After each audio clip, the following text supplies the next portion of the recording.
that was the most important thing to me too. I didn't want to do anything that even resembled an impersonation of her. You know, I wanted to get her from the inside out. But then it became clear that if I wanted to be able to tell these stories, you know, in the exact moment that we were telling them, I might have to sing the songs. So it was important for me to train anyway, just so I would look like her while I was singing. But then, you know, there's a difference between the studio recording and me singing in a pub with all of my best friends there, like, you know, so it needed to feel like Amy in those moments. So I think that's why we decided to do it.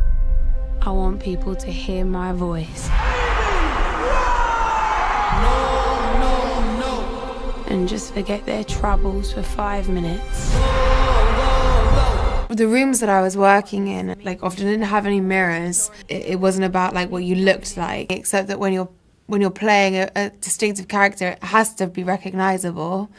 But I think I could always feel when it was right, rather than how I could always feel when I was thinking and responding as her, as I understood it. Similarly felt like I had to feel it rather than see it. So that happened really early on. I mean, it happened in the audition process. So I felt that Marisa had channeled and brought forth a soulful feeling of Amy. She was incredibly raw and vulnerable and felt things very deeply, but that never stopped her from bravely putting herself out there. She just had this absolute authenticity to herself, in a way. That's my daughter.